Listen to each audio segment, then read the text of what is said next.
중국의 급속한 기술 성장과 내수 자급 동력, 이 위기를 어떻게 극복해야 할지.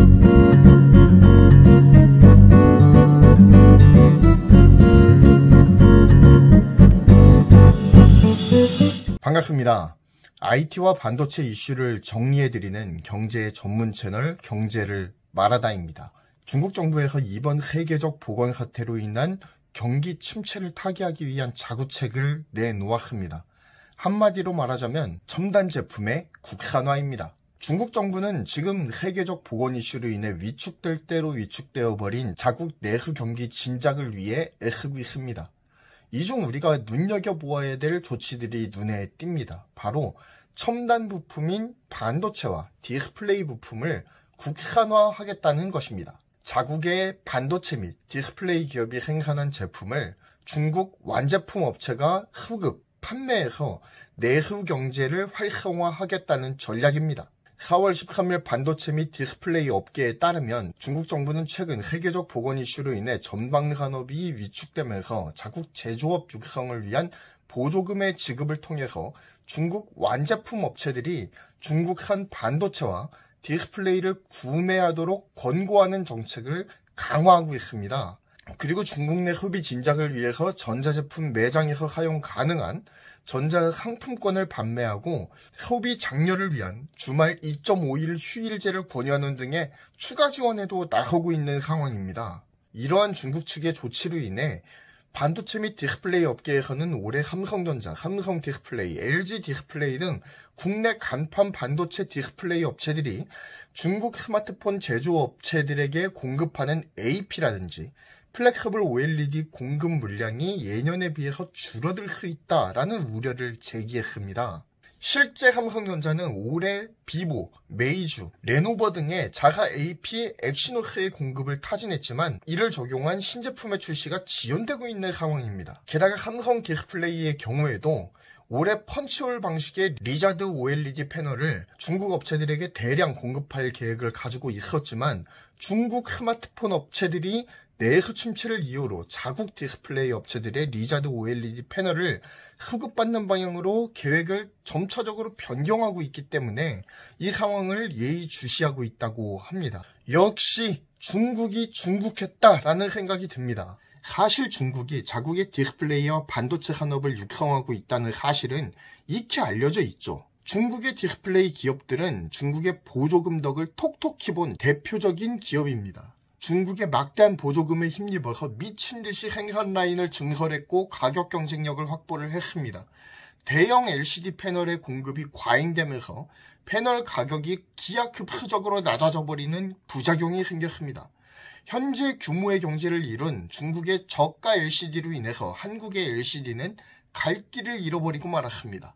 그런데 이러한 무자비한 보조금 정책이 이제는 OLED 패널에까지 시동을 걸 가능성이 매우 높은 상황이라는 것이죠. 아마도 중국은 이번 기회를 통해서 LCD뿐만 아니라 OLED까지 자국의 영역으로 편입시킬 생각이 아주 확고하다라는 생각이 듭니다. 물론 아직 BOE 등 중국 대표 디스플레이 기업들의 OLED 수율은 기대 이하인 것으로 평가를 받고 있습니다. 그래서 애플의 디스플레이 품질 평가도 통과하지 못한 것이 아니겠습니까? 그럼에도 불구하고 천문학적인 보조금의 투입과 계속되는 기술 탈취, 인력 탈취로 인해서 빠른 속도로 수율이 안정화된다라고 한다면 디스플레이 산업에 커다란 악재로 작용할 것은 불을 보듯 뻔한 것 같습니다. LCD 사태가 OLED에서도 일어나지 말란 법이 없습니다. 자, 반도체 업계도 마찬가지입니다. 중국은 지금 시스템 반도체 위주의 반도체 굴기를 진행을 하고 있죠. 그리고 이러한 시스템 반도체 지원의 성과들이 가시적으로 드러나고 있습니다. 게다가 메모리 반도체 굴기도 포기하지 않았어요. 계속 꾸준하게 투자를 하고 있는 중입니다. YMTC와 창신 메모리에서 각각 낸드 플래시 메모리와 D램을 양산하기 시작했다는 점이 마음에 걸립니다. 더욱 중요한 것은 어제 기사였죠. YMTC에서 비록 리스크 생산이긴 하지만 작년 64단 낸드 플래시를 양산한 지 1년도 되지 않아서 이제는 128단 낸드 플래시를 시험 생산, 즉 리스크 생산에 성공했다라고 합니다. 양산 바로 전 단계예요. 그리고 양산이 시작되는 시점을 올해 말로 잡고 있다고 합니다. 이는 한국과의 기술 격차가 약 1년 정도로 매우 급속하게 좁혀졌음을 의미합니다. 적어도 낸드 플래시에 대해서는 확실한 견제와 새로운 기술의 개발이 매우 시급하게 필요한 상황입니다. 그리고 중국 정부는 중국산 반도체의 의무 사용을 명령했습니다. 이 모든 것이 예정된 수순대로 가고 있는 거예요. 무엇보다 중국산이라고 무시할 수준이 아니라는 데에 문제가 있습니다. 기술력으로도 중국은 급속히 한국을 따라오고 있습니다. 그들이 투자하는 자본과 탈취하는 기술, 그리고 탈취하는 인력의 속도라고 한다면 언제 뒤집혀도 이상하지 않을 상황이 연출되고 있다는 데에 큰 문제가 있어요.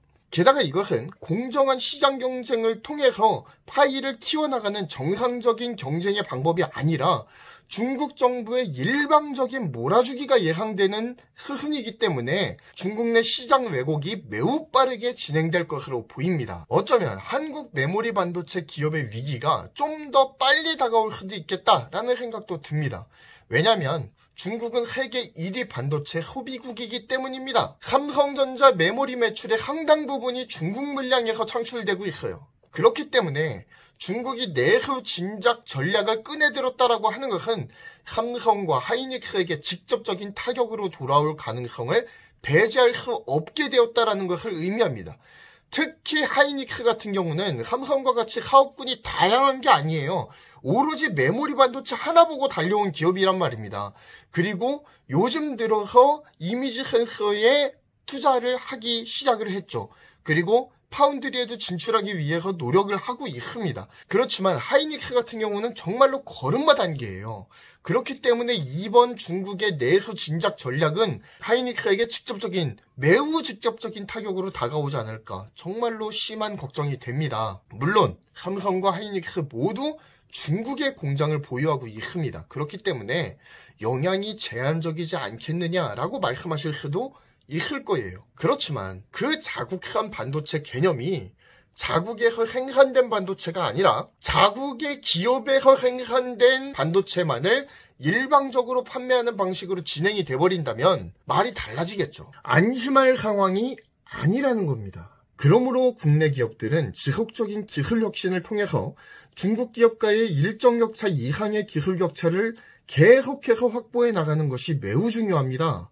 그리고 중국을 대체할 만한 대체 시장을 발굴하는 일에도 게으르지 않아야 합니다.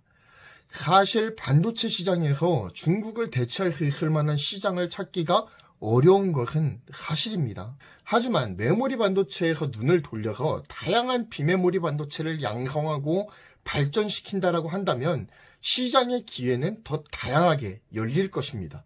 우리가 그래서 비메모리 반도체를 꾸준하게 육성을 해야 되는 거예요. 기술 격차 유지, 그리고 대체 시장 발굴, 그리고 메모리 반도체를 대체할 수 있는 비메모리 반도체의 꾸준한 육성이 한국 디스플레이와 반도체가 나아가야 될 길임을 알려드리며 경제 전문 채널 경제를 말하다 여기에서 인사드리겠습니다. 감사합니다. 구독과 좋아요 그리고 알림 설정 꼭 부탁드리겠습니다.